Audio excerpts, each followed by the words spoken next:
We've got a health alert for your family. Tonight, a drug taken by children, pills many of you and your neighbors have in your medicine cabinet right now, being linked to sudden deaths in some children.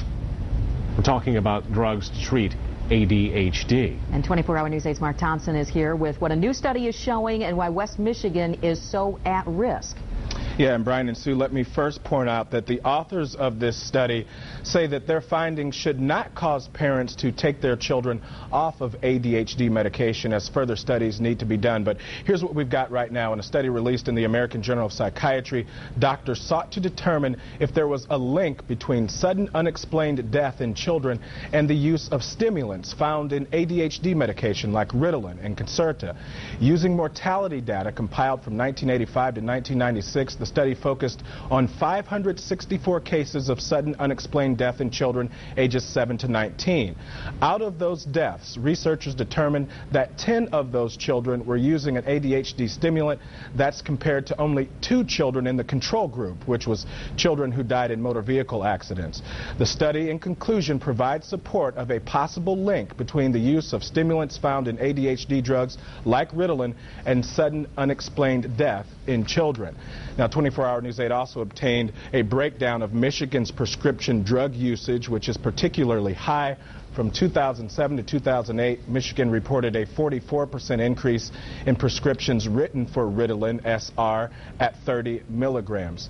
Now, I also want to point out that Adderall was not a part of this study. Many in the medical community say while this is not a definitive study, it may spark further discussion about having children tested for heart problems before being prescribed with an ADHD medication such as Ritalin. So no cause for immediate alarm, but we definitely want to, it's the first time that a study has come out like this that making any link at all to this sudden unexplained death. They want to find out for sure if there's some sort of link there. No doubt. A lot more questions. We'll be talking with live with a guest in a few minutes too, more about this. Okay, Mark, thanks, Mark. You.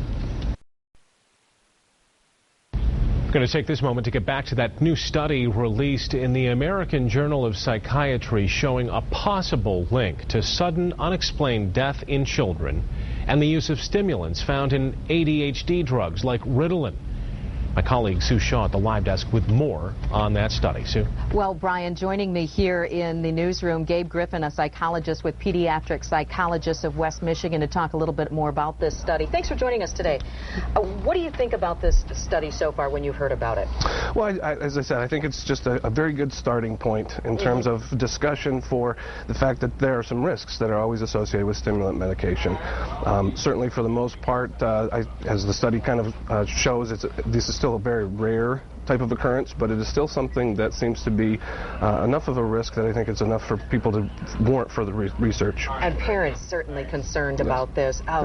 What is your advice to parents, I guess? Should they take their kids off of this? Should they get more testing done? What should they do? Well, I think that right now, again, it's really important to highlight that it's rare. So I don't think that it's something that parents should be overly concerned about. Something I think certainly to talk about and to certainly talk about with their physician. I certainly don't think it's worth taking children off of medicine, particularly medicine that is helping them.